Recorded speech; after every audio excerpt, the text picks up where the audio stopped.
grumpier than Alan Donald at Headingley in '98, older than W.G. Grace's stamp collection, and manlier than Viv Richards wearing Sex Panther cologne. It's the Guerilla Cricket Grumpy Old Man podcast.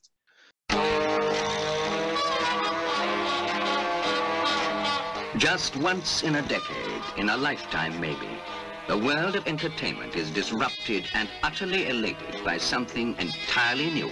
Good Lord. And now for something completely different.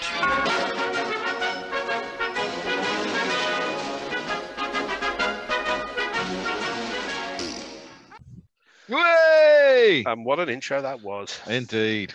It's all downhill from here. With me, it's Grubby here, by the way. Hello. And with me, I have the Bear on his usual tropical island. Hello, the Bear. Feeling good on my tropical island. I just wish the it was Wizard true. of Watford. Yeah. And that latest voice you heard, fresh from his travels 4.5 hours away from here, we'll let you guess where, is not Fred Titmus. Hello, not Fred. Hello to the Prince of Paraguay. How are you both? It's been a while since we've seen each other in person. It has indeed. I'm all right. Soldiering on. Life's okay. Cut the hedge, mowed the lawn. Kept life going. The life of a suburban Daily Mail reader. Absolutely. Fuck off. I've changed my WhatsApp profile message, and it just says that hedge won't trim itself. So I hear you, man. I hear you. You're still waiting to see if it will, though. Let's be honest. Yeah. But the annoying thing is, you have those brown bins, right? And so I filled up my brown bin. I've got this little routine. So to save having to scoop it up all off the ground, I kind of move the bin underneath the hedge and sort of cut it so it falls in the bin. Yeah. Good ploy. Then the fuckers, they took the bin away, and of course I wedged it all in the bottom, and they never check whether it's empty, do they? So I turn up, and half the bin it stayed wedged. I still got half a bin full of fucking. You've over-wedged. That's what you've done. I've over-wedged. You've over-compacted. Ridiculous. Yours is brown. We've got a green bin up here for garden waste. No, ours is brown. Green we do is not. Green. We do not recycle. We do not have a bin for garden waste. We used to have a blue one, which was small and was supposedly for food. And they did that for a couple of years, and everywhere was overrun with foxes. And then for some reason they sort of discontinued it. I don't know why. The foxes were extremely annoyed. I think they sent a letter to council through their representatives saying, I urge you to reconsider this decision. Send letters to local papers. Did they sit round a table with some senior foxes and thrash it out? Absolutely. Leaders of the fox community were very vocal in their discontent. But we Graham are Fowler. Yeah, Foxy. He was grumpy some of the time. Anyway, we are meeting because this is a podcast. You're not listening to us live, obviously, unless you've found a way to hack into our Zoom on the eve of the second Test match between England and New Zealand at Trent Bridge, which starts tomorrow morning on Friday, the 10th of June, 2022. And when we were in the introduction to this, it turned out that neither Grubby, who was on holiday, nor myself, who was on holiday, saw much already of the last Test match. If there's any heavy listing that needs to be done about what actually went on, obviously I know what went on, more or less. But Bear, was it as good as it sounded from a distance? It was. I mean, it was a very exciting test. I, of course, watched every bloody ball of it. I was there all days of it. It was really exciting. And you the thing was, England to get over the innings chasing 277 in the last innings, you just thought, never going to happen. Yeah. So, after having bowled them out for 140, you thought, 132 as it turned out, you was like, wicked. And then we did completely England shit on the end of day one and just fucking collapsed. And you felt like we'd thrown it away. I was so angry at the end of day one. It was just England melted like an ice cube on an airline drink, which took more than about 30 seconds. And it's true, Laws just flattened out. The pitch was doing, and the swing and everything was there on day one, and then on day two it started to dissipate. And as soon, I don't know if this is the condition of the Duke's balls, I thought they changed them for the test. After 40 overs, it just went flat as a pancake. I don't have a problem with that. No, I don't. If England could get to fucking 40 overs, Fred, considering you bowled them out for 132, make sure you get to the point where you make hay. Because in the second, Mitchell and what's his name? Blundell, they struggled, and then it got really fucking easy, and you thought, shit, England are real trouble. And then there was that crazy team hat trick dozy Colin de Grandon basically handed us the test by running himself out, then bowling Stokesy off a no ball. And knacking himself at the same time. Yeah, and knacking himself. And he's out of series now as well. He's knacked. I like what Broad's recap of that wicket, which, if anyone didn't see it, was there was an appeal for LBW, and de Grandon was sort of dozy outside his crease, and Ollie Pope from third slip, was it, where the ball had rebounded through the stump down, and he was well short, fourth slip. And Broad afterwards said, I was just looking at the LBW, which was, frankly, he said, one of the worst LBW appeals you'll ever see. Yeah, it was. Down the leg side, which was pretty honest of him. But I would imagine if England, I don't know if they had a review, but he might have wasted a review on that, despite saying afterwards it was one of the worst LBW appeals in his life. People were saying, why wasn't it a dead ball? Because the umpire didn't give a decision. Yeah. It's not a dead ball. Why should it be a dead ball? Well, see, if the umpire had given him out, apparently it would have been a dead ball. Well, quite right. Yeah, once he's out, then what else is going to happen? Well, no, you mean if you'd given him out for LBW? Yeah. And then it was overturned. And then it was overturned. He wouldn't have been run out. Well, it's fair to call that a dead ball, because otherwise, theoretically, they could keep running whilst they were making a decision about whether he was. I mean, generally speaking, people are not aware of this, and my teammates often are not aware of this. The ball isn't dead until it's finally settled in the hand of the wicketkeeper or the bowler. So sometimes, somebody will push the ball out in a club game or whatever, push it to cover, and he won't kill it by throwing it back to the keeper. He'll just try and wang it towards mid-off, who misses it, and then they shot after it. And the ball isn't dead. The ball isn't dead. But you always get those wanky keepers in club games as well, who hold on to it because the guy always wanders out of his crease, and then they try and knock the bails off in the field that is after he's waited 10 seconds. That is the umpire's call as to when the ball is actually dead. But it can't be dead until it's actually under certain circumstances, which are finally settling in the hands of the keeper or the bowler, or when the umpire's called dead ball, or when the wicket falls. I've just returned from a Mitcham under-10s game, lost to Beddington, in case you're interested. Very, very Lots good. Of wides.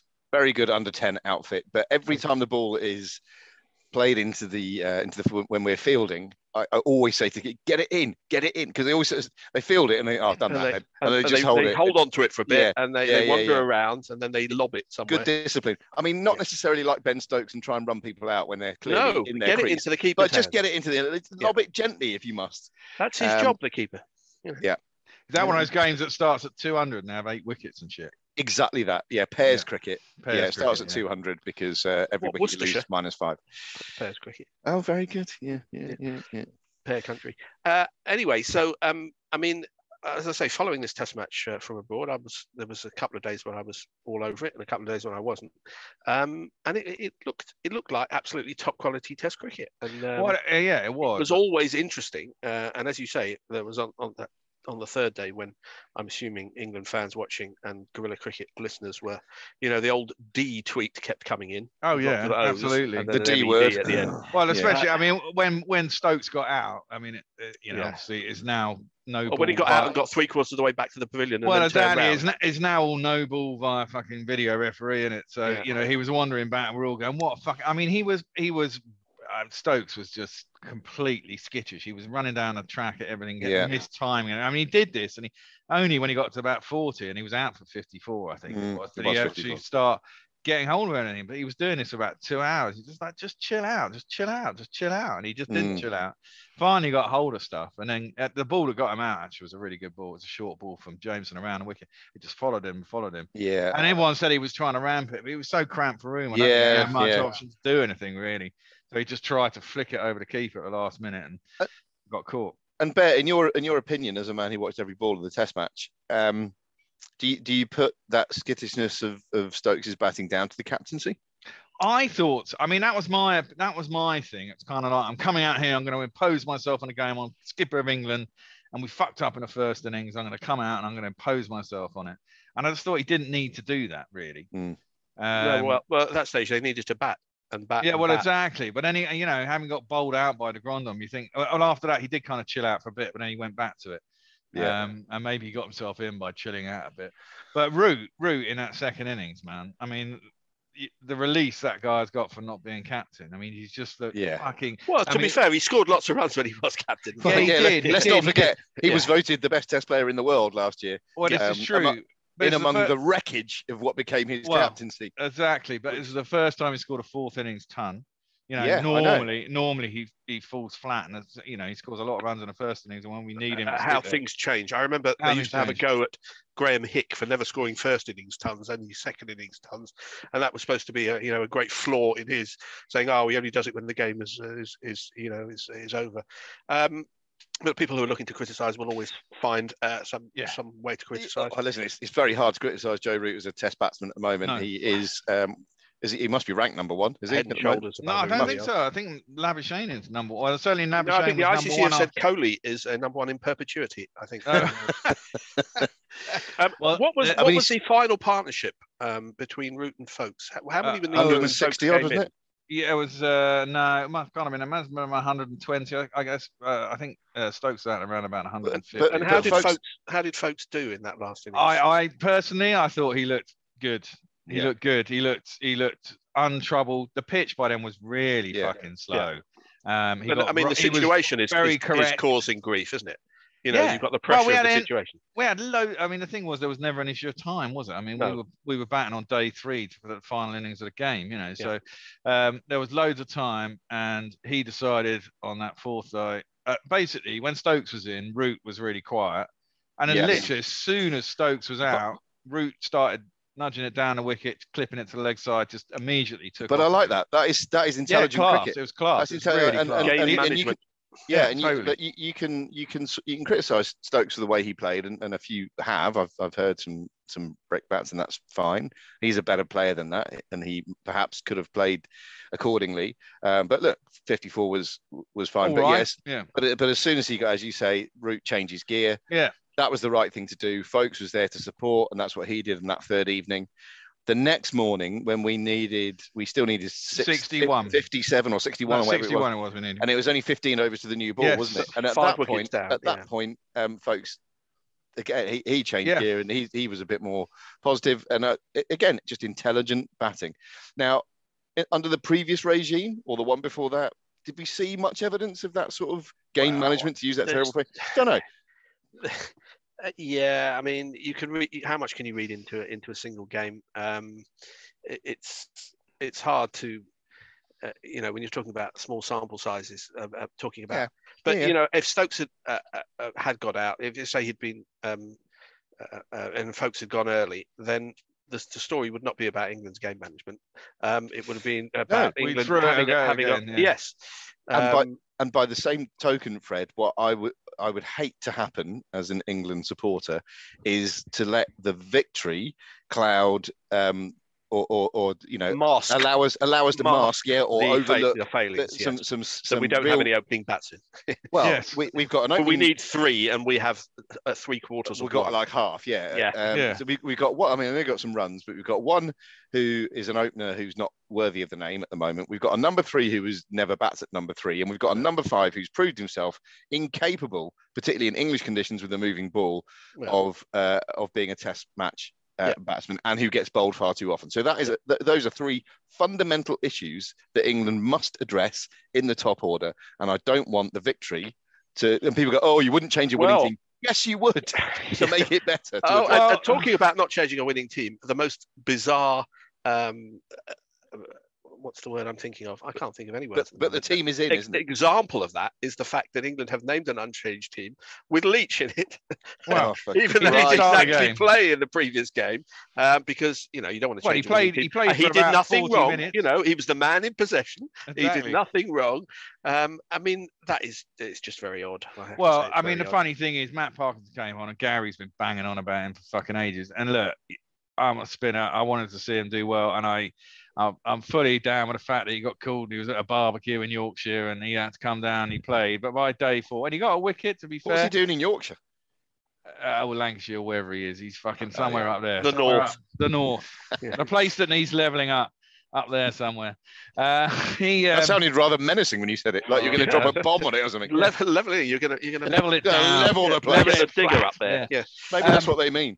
But he's just too slow through the air. I think he was nervous in his first spell. He was bowling. I mean, he didn't go for a lot, and he had a couple of sweepers out. It was, he didn't bowl very much in the first innings, or he bowled a couple of overs. I mean, he didn't have time because New Zealand bowled out for not very many.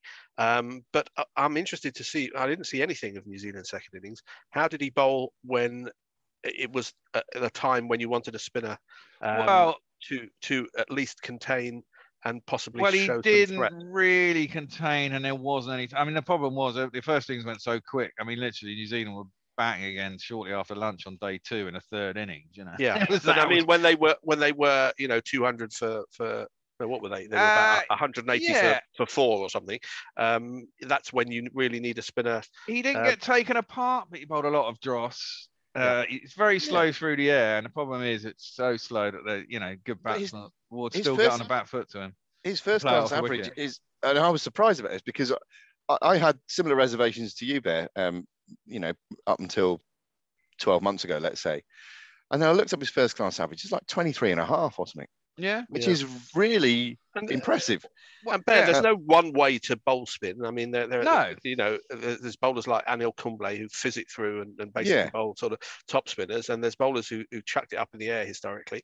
There are different ways of doing it, and you can be skillful in those, within those different disciplines. No, I give him another go, but he's not the panacea that Gary will make you think. No, he's got to be given the chance, though. I think that's the frustration. And look, as you know, I'm a fan of Leach. I'm a fan of him as a person, as a player. But you want a spinner in the side to be a threat and to be a weapon. He looks competent. You don't think he's.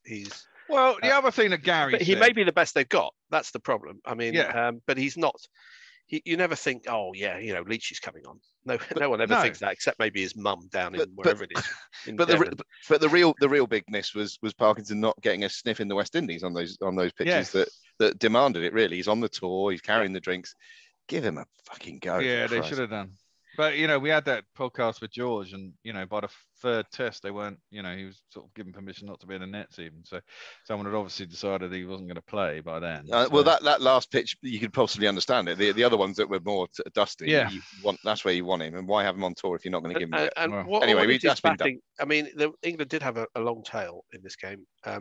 And people who have always calling for Broad and Anderson to play, it does give you an automatic 2 number 11s when they're playing. And then if you've got 8 and 9 on all that cop, then you're putting a lot of pressure on what Grubby quite rightly pointed out is a pretty brittle top order as well. It's flawed. It is. The top order is flawed, but I mean, I hate saying that the bowlers have to bail out the batsman, but it's something you do have to take into account. Maybe, but this is a modern thing. I mean, you go back to I guess the game moves on. Let's be honest, but that's true. But I mean, back in the day, exactly, tails were long. Bowlers didn't really bat, and they did complain about them. But you have to expect your batsmen to get runs. Yeah, the starting point for any selection is who are our best batters, who are our best bowlers, who's the best wicketkeeper, and you start from there. If you find after doing that you've got an imbalanced side, then maybe you tweak. But call me old-fashioned. Pick your best bats, pick your best bowlers, pick the best wicketkeeper. It's not obvious who all those people are. That's the problem. Well, no, I mean, I'll tell you the one positive. Matthew Potts looked good, man. Looked really good. Bowled heavy balls, big, strong guy. Yeah. Got Kane Williamson. Well, no. Got Kane Williamson twice. Yeah. So like 10-pin bowling where you can bring your own ball with different weights and things. Well, it'd be nice, but 16-pounder. I never got that always too heavy bowling thing. It used to jam your fingers in these just giant.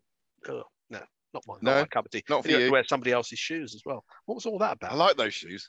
Well, that was just a con. They were trendy, when I was didn't mods in the 60s used to exactly go in there and then bugger off wearing. When I was 10 or 11 and we all wanted to be mods, we all wanted burgundy stay press and bowling shoes.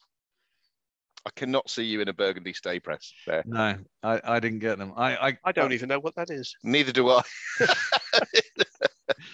I've got a picture in my head, but I've no idea. I'm picturing it as sort of sharp creased trousers. Well, exactly. That's what stay press were. Yeah. There you go. Okay. But they stay pressed, so the crease was always there. Gubby likes to drop a burgundy now and again, but I'm not sure if he spills it down his trousers. It's a Shiraz or a Syrah. Same thing. Same grape, as I'm sure you know. No, not really. We're having a drinks break now. Marvellous. It was Andy Ward who pointed out about club cricket nowadays. He said, when did drinks turn into a 10-minute knitting circle? Which is true. People just wander off and sit down and start, discussing their life stories. I would wander into the middle of the pitch and stand there with my hands on my hips, shrugging and my palms to the everyone sky, would going, ignore you. "What?" Everyone would ignore you. What's the worst thing that can happen in club cricket in drinks? I don't know. Is that a rhetorical question? Well, it is, because every so often the opposition, when you're out in the field and some bloke has been dragooned from the other side to make some orange squash and bring out them, find some clean cups. When they put too much squash in the jug, Ooh. and that's nasty. You'd rather have more water than Absolutely. Yeah. You err on the side of But water. the other thing is, I mean, because then you just feel absolutely awful for the next 20 minutes. You feel even more thirsty than before you had it. Yeah. Well, the I think other they thing do, is- especially some clubs. exactly. Drunks. Drinks. Drugs. Yeah, well, drugs. For me, yeah. That's a great line from Fact. Super Hands Yeah. in Peep Show, where he sellotapes some drugs to that frisbee and throws it out the hotel window, and he goes, "Drugs, drugs, drugs." He leaps out the window. Never watched it. chasing I thought after it was very funny. Mind. drugs. But drinks are de rigueur in club cricket. It can be fucking 15 degrees. Yeah. You have to have drinks after fucking 20 minutes. You're playing a 40 over game. freezing. You have drinks over, and if they're an over late, No. everyone's looking over at the opposition. I Going, know. where are the drinks? No. I see. You only have drinks when it's hot, man. You don't need drinks when it's like 16 degrees. You Everyone's still wearing do jumpers. need drinks. You No, still you need don't. drinks. No, you don't. I used to bowl all the time, and I never used to fucking need a drink. Well, as Andy pointed out, they now take forever. Yeah. You used to meet up the middle, go, "Cheers, mate."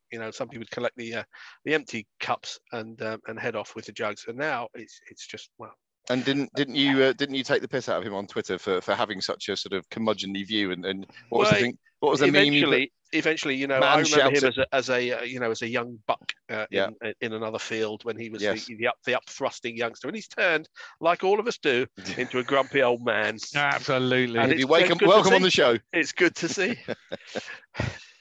Dear, yes. It's a funny thing about Andy. I've known him for quite a long time now, probably about 25 years, and he has these. He'll take up a sport or a pastime or something, and he will absolutely throw himself into it to an extraordinary degree. I remember when he took up golf, and he was playing golf.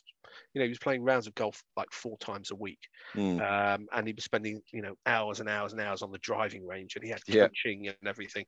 And then a year later, he said, "How's the golf going?" He said, "Well, I haven't played since last year." He's given it up completely. At the moment, it's chess. He's playing very, very, very many hours of chess, and he's doing quite well. I bet he's very good at chess. His In fact, I happen to know that he's quite good, but I probably don't know quite how good he is, if that makes sense. And chess is a young man's game as much as anything is. I mean, to get really, really, really good at it. But he throws himself into these things. And last time I saw him, he was playing 12 games at once on some competition thing. Well, he knows that from his poker days. There was everyone had their optimum number of tables they could have up playing online poker at the same time. You used to see videos of people playing 40 games at the same time. Jesus. And you wonder how their quality works over that many, but people did it, I suppose. We had a giant chess set in Tenerife. Yes, I saw you turned over your Litland, didn't you? I turned over Bertie, age 9, with what I thought was a very subtle, an ingenious checkmate involving a rook, a knight, and a bishop. And in fact, it drew a response from aforementioned from aforementioned Andy, who just sort of wrote the word checkmate in large letters, which I took to be a compliment. And it's one of those things. I didn't do a lap round the resort or anything like that. Oh, you should have. You got to teach kids early. You can't let them win from the fast show. You can't let the kids win, man. It's a bit like that. When you see cricket on television, bad television comedy shows, somebody will always say, "How's that?" even when he's bowled somebody, because it's well known. And you would never ever see, apart from this program that was about chess, there was a series a couple of years ago, I think the Queen's Gambit. I never saw it. Yeah, but, very good. When people are casually playing chess in a show, in a TV show or a film, somebody will always say checkmate. And when you're playing any kind of standard of chess whatsoever, nobody ever says checkmate because it never gets that far. It's always obvious, and the bloke has resigned. Yes, exactly. That many moves forward. But it's well, one of those the annoying other things. If you're a chess person, you'll say, "Oh God, somebody's fucking said checkmate again." Yeah. Cricket and TV shows, they're always fucking awful. You know, There was someone says, Dad's "Oh, Army. this person's a really good player," and then they do the filming of it, and they're obviously fucking hopeless. You know. No, and somebody bowls, and then there's a cut Yeah, to and the they ball can't bowl. bouncing It's about like, 3 seconds yeah, later, halfway down the track. really there was slowly. a Dad's Army episode where somebody was bowled, and then they all turn around to the umpire and say, "How's that?" And he lifts his finger up. And Oh, amazing! Just don't. Just really, just don't. You know. I heard a story. I was once dragged out of a poker game in London. Well, somebody said, "Oh, are you doing anything tomorrow?" Obviously, I wasn't. And he said, "Oh, I was supposed to be doing this gig as a poker expert on a TV show, and I can't do it. I've got to do something else. Will you do it? There's a few hundred quid in it for you." And I said, "Yeah, sure. Why not?" I had to go up to some house in Camden Town where they were filming an episode of the show called The Brief with Alan Davis. All right. Where he was a barrister, and they spent about 7 or 8 hours filming a poker game that he was in, and I set it up, you know, what cards they have and how the betting went and whatever. And I gave him a couple of lines of dialogue, which I wasn't credited for. And it was and it wasn't like a royal flush against 5 of a kind or whatever. It was just a very banal, boring hand where our hero lost. Anyway, we spent about 6.5 hours doing this. And then a few months later, it came out, and it was 48 seconds. That's pretty good. That's what 8 hours takes. Don't. I once did a fucking. This was one of TV. This one of the reasons. One of the reasons I let. I remember doing. I did some Cherry Blakely or something. She does fashion shows on the BBC. We were in her house and we were doing something. Strangely no, Bear. I don't know who that person is. Yeah, well, exactly. She's not massively well known. And we were doing a show, and this fucking poncy little director is in his mid-20s, and by this time I was probably about 40. And he's filming putting a coffee cup down, and literally he did about fucking 40 takes of this thing. It's like, oh, that's a bit slow. Oh, that's a bit. It's like, fucking hell, this is going to be some poxy little takeout of someone putting down a cup of coffee. Do you think anyone watching this show gives a crap that it's 1.5 seconds or 1.2 for? He's an artist. It's daytime telly, man. By this time, I've lost it. I've spent too long in daytime telly, you know. I'd have loved to have seen Bear working on a Hitchcock movie. And that's more fun. Working on movies was good, you know. There was the one that actually bankrupted a Hollywood studio. Was it Heaven's Gate by Michael Cimino? After he made The Deer Hunter, you know, the world was his oyster, and the studio gave him unlimited budget and unlimited to do this sprawling epic about the American West. And for one scene where the people were roller skating, it was quite a good scene, actually. It's great if you ever see it on YouTube. It's where people are in a sort of a roller skating arena. It was apparently a thing that people did at that time, and they were sort of roller skating to music, going round and round in circles. A roller disco, I believe they were called. It was a sort of a roller disco, yeah, but in the 1880s in Wyoming or wherever it was. Oh, the 1880s. He had he spent 6 months teaching all the actors to roller skate. What? Good use of time. 6 months. It's a great scene. And the scene was what? 90 seconds? No, the scene was a couple of minutes long. It's a great scene because there's a bloke playing the violin on roller skates as well as he goes around and doing acrobatics. It's actually a very good film. It was absolutely panned at the time, and it did bankrupt the studio, unsurprisingly, when you spend 6 months with a film crew trying to teach people to roller skate. Absolutely. Wasn't that with Dustin Hoffman and Richard Gere or something like that, wasn't it? No, it was with Chris Christopherson and I've got that. So you're close, Ben. It was a good film. It was very long. It's like a 3-hour film. But speaking of films with heaven inside, you've seen the Lady of Heaven thing that's come out that's caused all that kerfuffle. Do we want to go there? Do we want to go there? I don't know. I mean, I'll give you a couple of hours on it if you like. I don't know about it. Probably just as well. Okay. Yeah. Well. Okay. We'll miss that. Okay, well, what else has been going on in the world of cricket? I haven't prepared anything. Oh no, we've got segments, haven't we? We've got segments. We've got the Bear does the Daily Mail sidebar. We've got Grubby's got, and we got Grubby does Twitter. So what are we going to do first? We got more segments to the Terry's Chocolate Orange. Well, actually fewer. But so Grubby, what have you got for us on? Oh, I shall leave a gap here where I shall put in the jingle for. It's the boring cricket tweet of the week.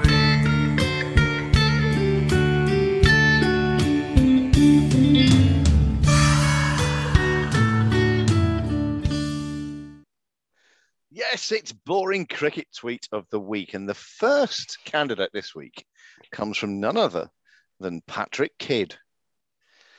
Now, as we all know, it was the Jubilee recently. So this is in not so much as a boring tweet, although it is quite boring, but for the fact that it is, in my view, painful. And you'll see why. Patrick Kidd tweeted a few days ago, "No cricket today at the Oval. Rain stopped play." And rain is spelled R-E-I-G-N. Oh, No. is he still working for the fucking Times? According to his Twitter bio, yes. So Oh, there's your first candidate. That's going to take some beating, isn't Well, to be fair, if he is a cricket writer for the Times, he is one of the cricket writers for the Times who hasn't blocked me on Twitter. So I might actually see that. But that is pretty poor. I'm not That sure if is. it's boring. It's just terrible. It's terrible. it? Well, Okay, yeah. well, you can judge it. Patrick Kidd, when he used to come in for Guerilla Cricket, and not Yeah. Guerilla Cricket, he used to come in at Test Match Sofa. Right. And a rather embarrassing episode where he asked me how old I thought he was. At the time, he was about 27. Of course, he's fat and quite round, and I thought he was about 40. What, Classic faux pas. yeah, but There's no like, good what answer is to that, is there? what is someone doing who knows that there might be an answer he doesn't want to hear It's a hostage coming to his way? fortune. Exactly. Why is he throwing that out there? Well, he probably didn't ask me that. I was probably having a conversation. maybe and said, maybe you just went, how "You old look are about you? 40, you fat fuck." No, I probably said, "How old are you?" And he said, "Well, how old do you think I am?" You know, that Oh, kind of thing. And I God. said, "Well, 40." Yeah. You've not thought about that, have you? No. It was Oh, either going to be your fault or his, I and it think- turns out to be yours. Yeah, both of you have got some work to do on your conversational skills in that particular episode. Okay, lead us to Wales. yeah. How did you know? One of the you. No, one of the stories involves Wales as well. That I picked look out. you, on the news. look you. Two of the candidates in boring cricket tweet of the week this week are actually conversations or two-parters, if you like. You'll see what I mean. So You're this one. branching out. So this one starts with Charlotte, who goes by @CricketShah on Twitter, and she tweeted out recently, bit of a weird request. "I'm looking to make contact with Mike Llewellyn, who played for Oh Glamorgan yeah, in the 1977 Gillette Cup final. Cup final," as she says. Yeah, right. And then a fellow called, this is a great name, by the way, a fellow called Xavier Voigt Hill Nice. replied, and this goes back to some themes that we've covered in previous. What's the Twitter editions. handle? Can't remember, but Okay. Xavier Voigt Hill, I think you'll probably find him. Well, I'm just wondering which Xavier Voigt Hill. It could be one of so many of them. He wrote back to Charlotte saying, "Andrew Hignell, Glamorgan's scorer, also runs the Museum of Welsh Cricket He and does. would almost certainly be able to help." It's like Good a cliff. point. It's like a Good cliffhanger, point. isn't it? I don't know how it resolved itself. Oh. Anyway, but I thought the initial one was quite odd and boring. So there we go. That's candidate number 2. Well, Okay, well, just, hold fire for a sec. Then somebody who goes by the name of Change of Pace on Twitter tweeted out, "Mohammed Hasnain's revamped bowling action is legal." well, good for him, because I Yeah, just read he's been snapped up in the 100. He's got himself 100 quid. Well done. It's like 100. it's like getting the top prize on Bullseye. That is, Have they had another bloody auction? Oh, they've had a this week? supplementary auctionary draft, and Well, this maybe bloke who's just been cleared by the ICC has got a gig. Never maybe- heard of him. Mohammed Hasnain, he's played internationally for Pakistan. He's very good. Oh, okay. And I didn't know he'd been having issues with his action, but he clearly has. But I thought the way it was, Mohammed Hasnain's revamped bowling action is legal. And I shout legal because it was written in capital letters. Okay. I found it quite dull. So what he means is he's still chucking it, but someone's cleared him. The ICC, so importantly. But I suspect, Fred, that's why he wasn't available in the original draft, because he was still sub judice or whatever it's called. And now, the next candidate in BCTOTW is the Nepal cricket Twitter feed. Yes. Okay, this is their tweet. I think today, toss update. Oman won the toss and elected to bat first. Well, yeah, but you have to remember that a lot of cricket feeds do actually give you sort of a running commentary of what's going on. Yeah, they're Knuckle used to do it all the boring, but time. They spelt Yeah, they but spelt it's they not as spelt boring bat as with a Knuckle. capital letter. They spelt what? They spelt bat with a capital letter. Oh. Elected to Well, bat first. There's a lot of that going on. Don't like it. Bit of politics. Boring. Pedantry. Yeah, but what if every club says, at lunch, Essex are 114 for 3. That's boring, but I mean, it's got a legitimate purpose. It's fine. If you don't think it's boring, then you won't vote for it. I don't think I will. It's not a great selection this week, I have to say, Robbie. I'm voting And Patrick Kidd. What? Too exciting. And the final it's not one, a competition you want to win, is it? the final one in another little conversation one. Somebody who goes by the name of Miss Saffron Swansborough. Nice. Do you think she knows Xavier Voigt? Yeah, probably. We could put them in touch, couldn't we? She or he or whoever says, "Where am I?" and puts a photo of somewhere, indeterminate. To which Jan Payne replied, "East Dean Village Cricket Ground, I think, because that's the old sheep centre behind." Yeah, that's pretty boring. That's pretty boring. I mean, boring. it's a good spot, though, to be fair. If it's true. If it's true. Yeah. Do we know the answer? Do we know if it's true? I don't.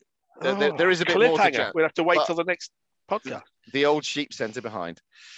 So we've got Patrick Kidd, no cricket today at the Oval. Rain, as in REIGN, stopped play. Yeah. Charlotte cricket, a bit of a weird request, looking for Mike Llewellyn and Xavier. What was he famous for, gents? Who? Mike Llewellyn? Mike Llewellyn. He didn't play very long for Glamorgan, but he did something in the Gillette Cup final of 1977. Got run out for none? No, he hit a ball either over the pavilion or into the guttering at the very top of the Lord's Pavilion.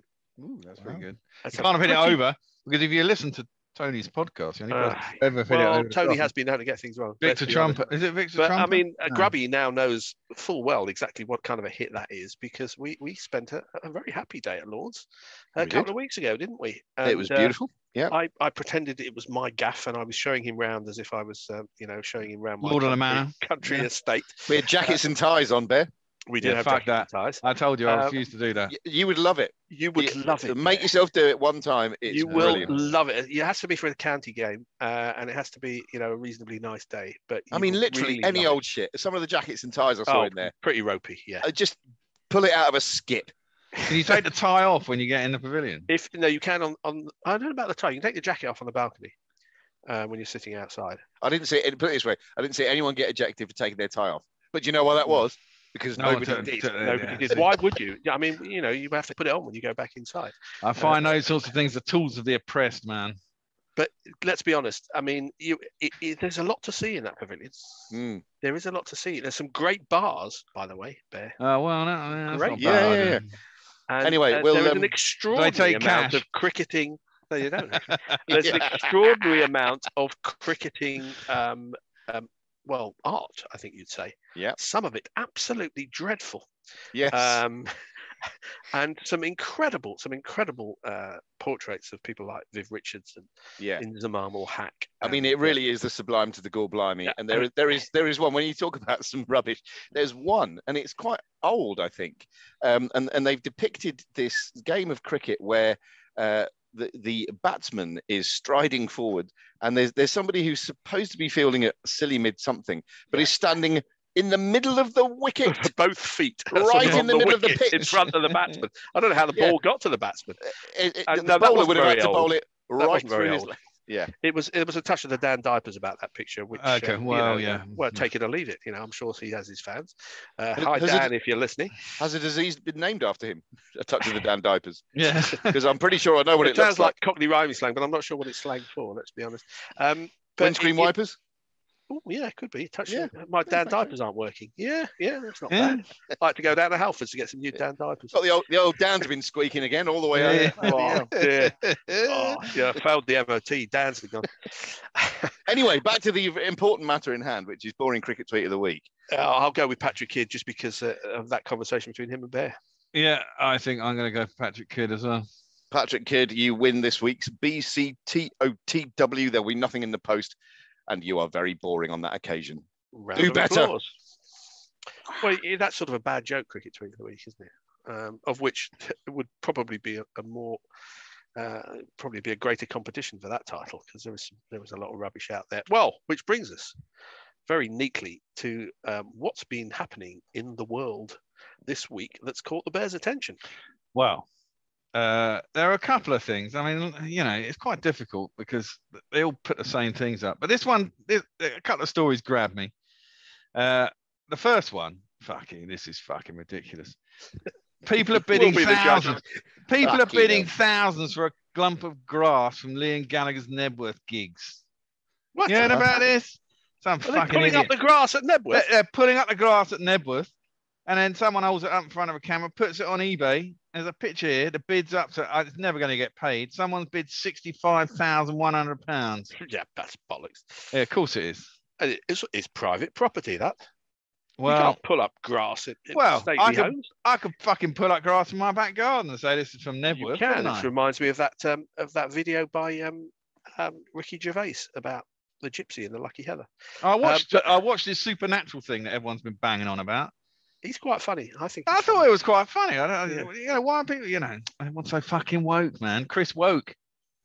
Yeah, but he was actually making jokes of not. Well, it's a bit complicated. You start deconstructing. Yeah, I know. But I thought it was pretty inoffensive, really. I thought it was quite funny.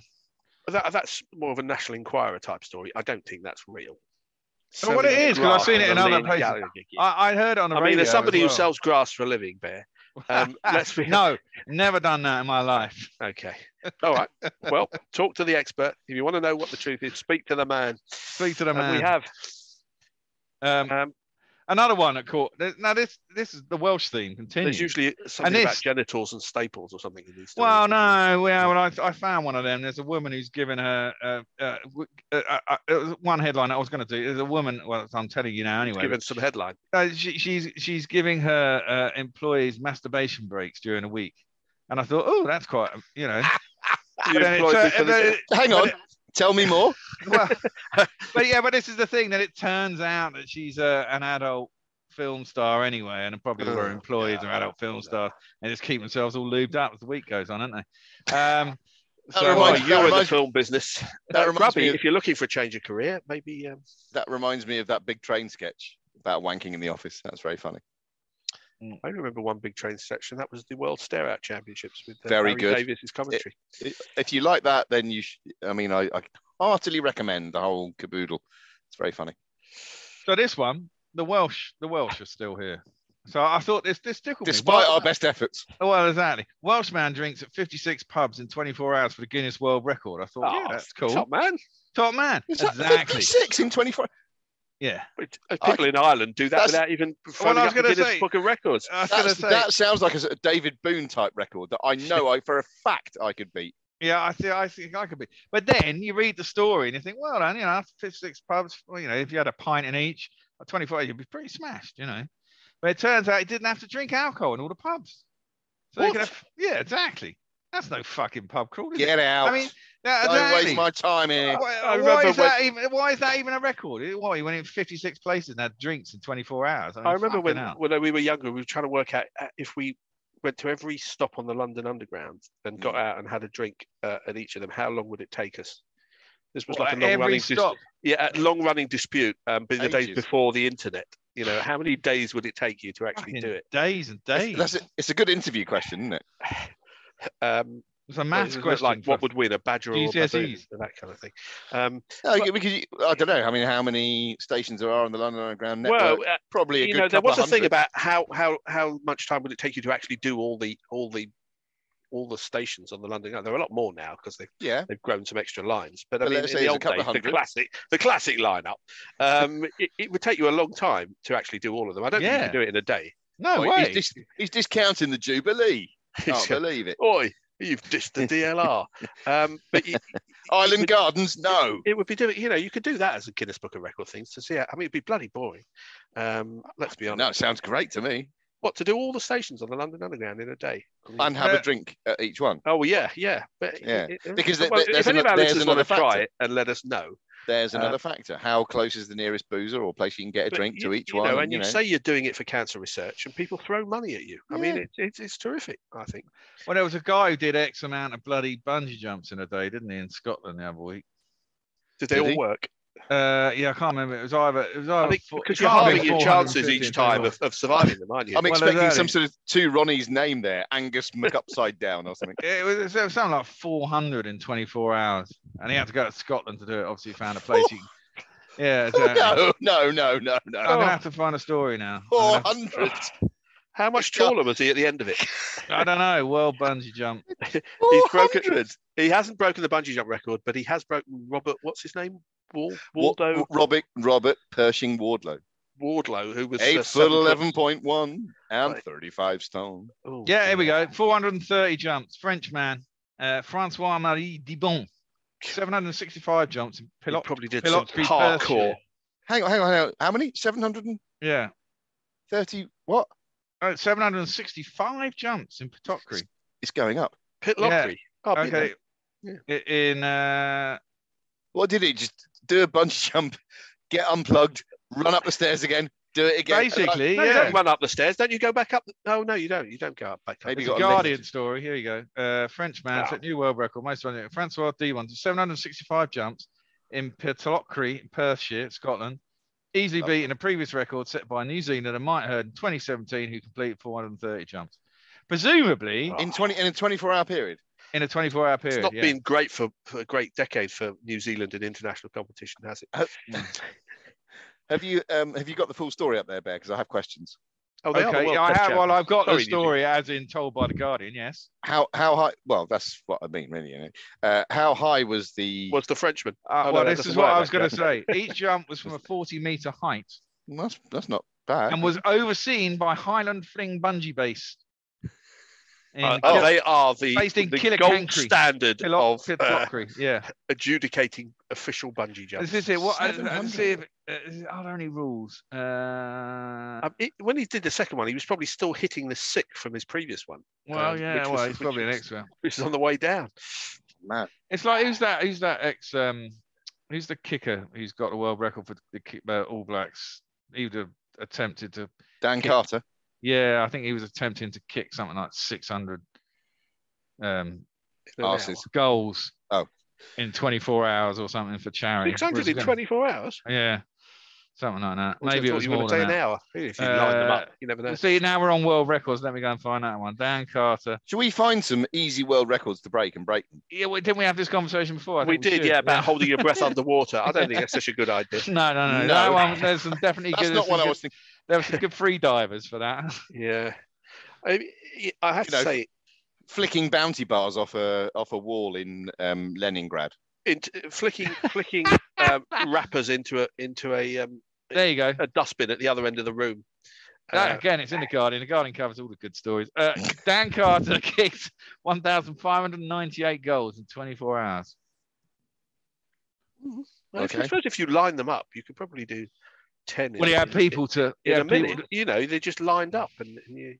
What is that? I mean, it's hard work. I suppose it's a bit hard work. If he did do, Well, if it was Johnny apparently Wilkinson, he could only do about 6 because he had to do that whole routine, about putting his Yeah. hands together and leaning backwards and, And forwards, like sitting on the toilet. oh god, like Marcelo Bielsa, actually. Yeah, yeah. I have to say, I've just found something, which is I know I said I hadn't done any prep for this whatsoever, But you and lied. I haven't, but I've just found a little area where I jot things down, and every so often when I think of a story that I've heard or from my life or from my cricketing life, and I think, oh, I'm going to say that on the podcast, and then every so often I happen to be driving somewhere and I'll never think of it again. But every so often I'm sitting at a computer and I just jot it down, and I've just remembered a story that a friend of mine told me, which has nothing to do with cricket or anything else actually. But it was a great story when I heard it, because I didn't really get what was coming. And it was he lived somewhere in the home counties, which is the sort of the area around London for those people who don't know. And he went to he just started senior school. He was 11 years old. He'd gone to a new school. And it was a bit of a drive. It was a couple of miles away, and his parents found out that there was a kid who lived a couple of streets away who was going to the same school, and they quite logically set some kind of a school-run rota where a couple of days of the week his parents would do it, a couple of days of the week the other one. And finally they said, okay, young man, we'll call him Dan, on Tuesdays and Thursdays you're going round to these people's house and you're going to get a lift to school with them. Okay, yeah, fine, no problem. And then they said, but these are the Always a but. conditions. These are the conditions. Yeah. Yeah, he says, Yeah. okay, their house, they've got sort of a driveway and the car's parked up the driveway. You are to wait on the other side of the road and wait till they have driven down the driveway and have got to you on the other side of the road, and then you can get in the car and go to school. And he's an 11-year-old kid, and he's going, yeah, okay, whatever. You know, your parents tell you to do something, doesn't need to make any sense.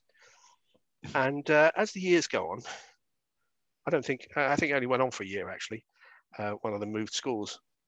And a couple of years later, he said to his parents, you know that thing when we used to do the school run, and I used to go with why did you not let me get into their car? Why did I have to wait at the bottom of the drive across the road until they'd driven out to meet me? And they said, yes. Well, actually, he's the head of MI6. Jesus. And we were scared about car bombs. So we waited.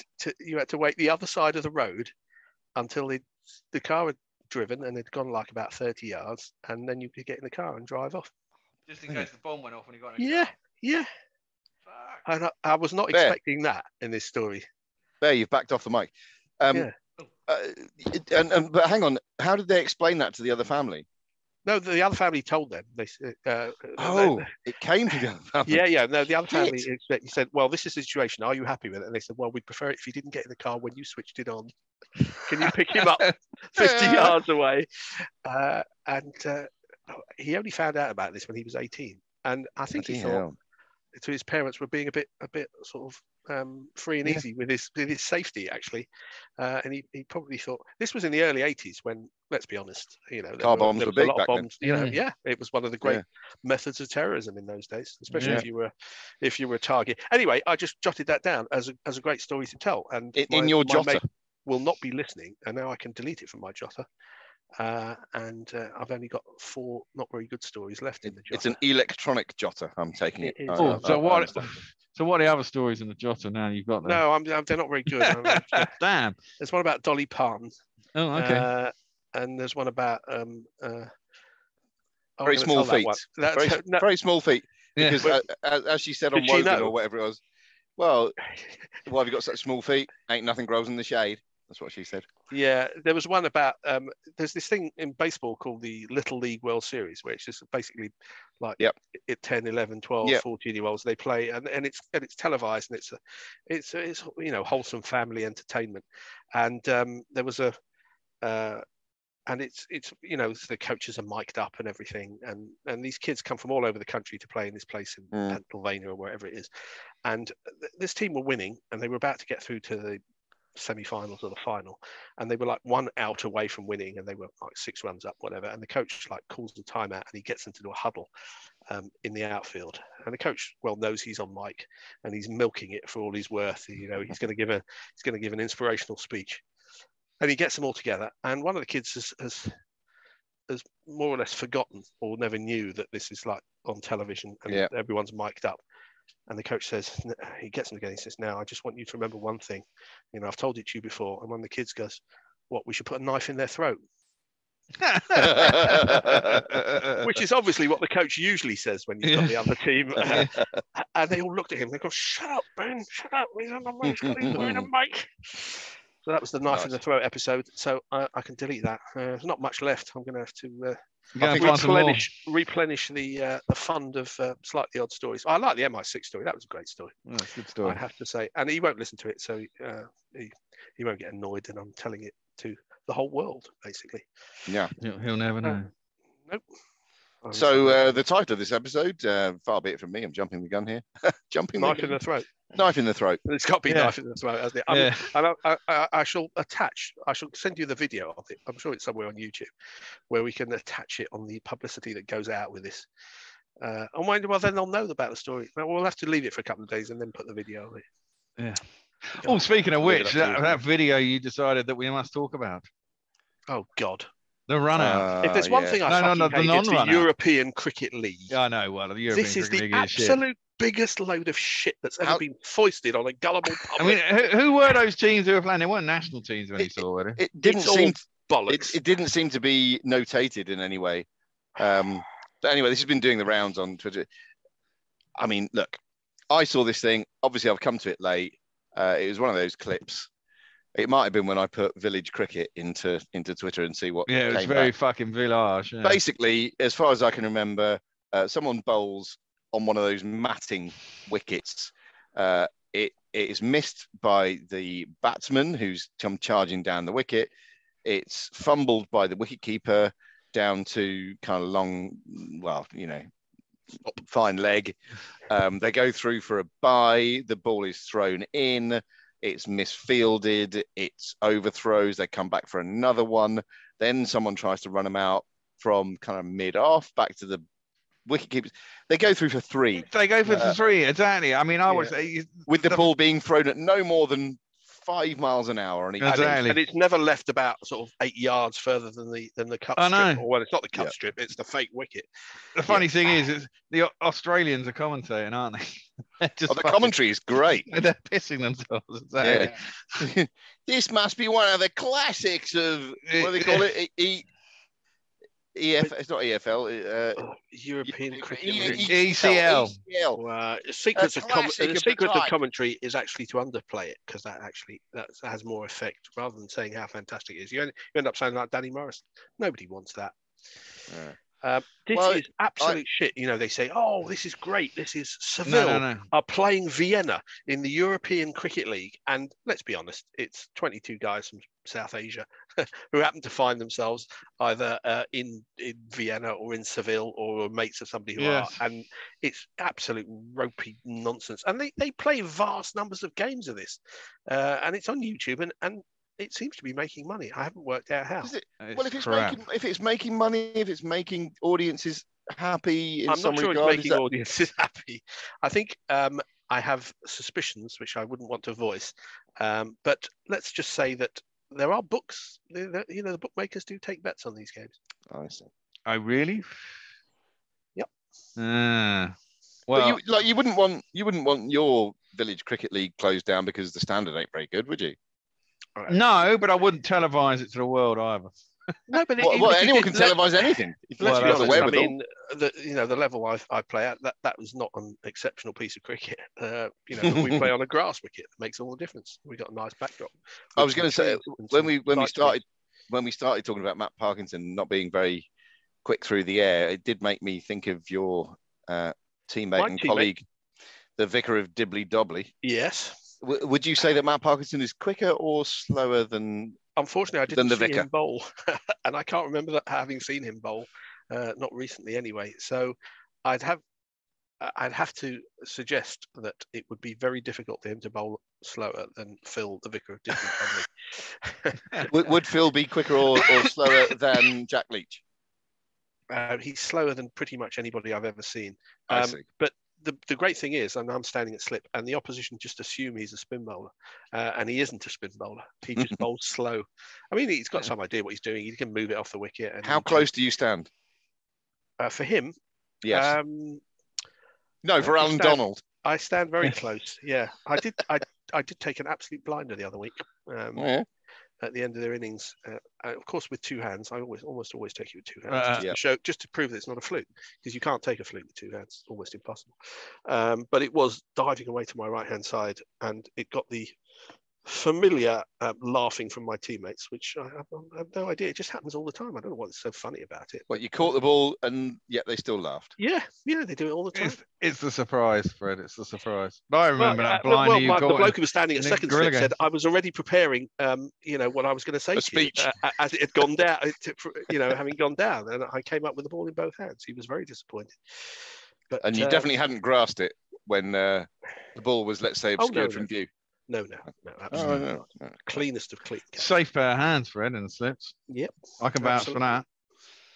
Yes, Jason Hiscox wants to carry me around as his specialist slip. And that was made more difficult because that day we had a wicketkeeper who refused to move under any circumstances. Jason, hi, Hendo, if you're listening. Jason wants to carry you around. I mean, he's enough. He's not a well man. Yeah, probably wouldn't do him much good. But horses for courses. Cricket nowadays is a game of great specialisms. You have closers. I think you should have specialist slips.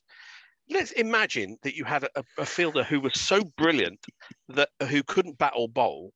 He could be worth it in a T20 game just as a fielder. A squad of 30. You're not sure? Not I convinced. mean, when you get down to number 11, it doesn't happen very often in a T20 game. No, but he has to be. But he has to be a bowler. You can't carry someone. Why can't you have a specialist fielder who Well, you might need save five you bowlers. 5 runs and You get need 5 bowlers and you need 6 batsmen. Yeah, but a lot of the bowlers, you know, come in high up the order and are pinch hitters and stuff like that. So, Well, Ashwin has been this year. Speaking of which, very early on in Speaking of T20, which, I agree with him.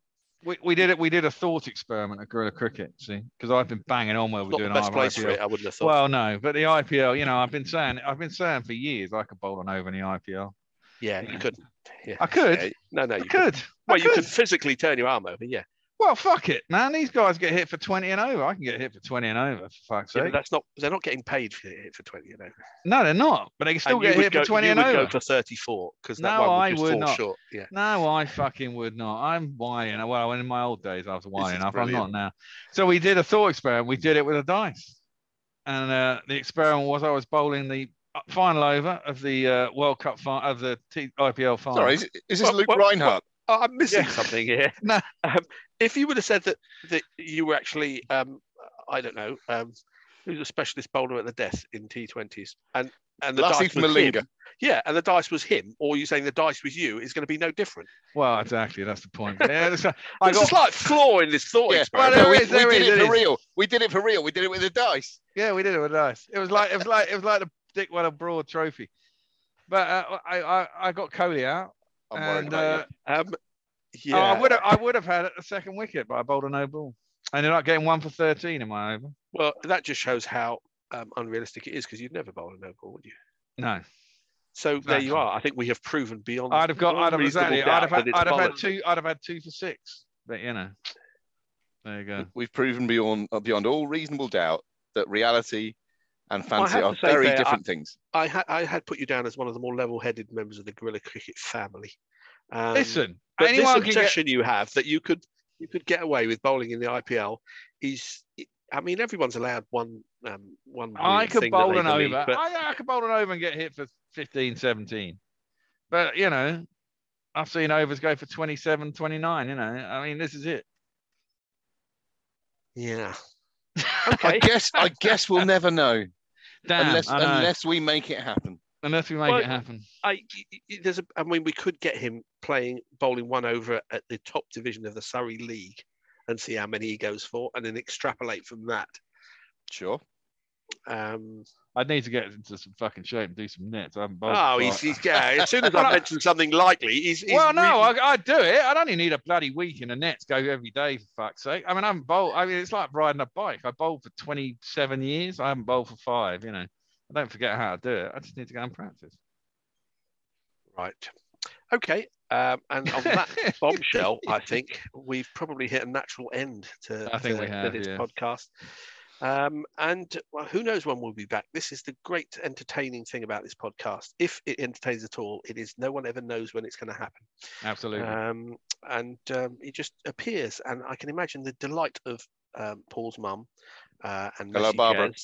Hello, Barbara. The 3 people who regularly listen to this podcast. No, I joke. It's about 5,000, isn't it? We have huge numbers of listeners. Loads. And they'll be delighted when it suddenly appears in their podcast feed reader. So until next time, it's farewell from me. Farewell from me. Bye.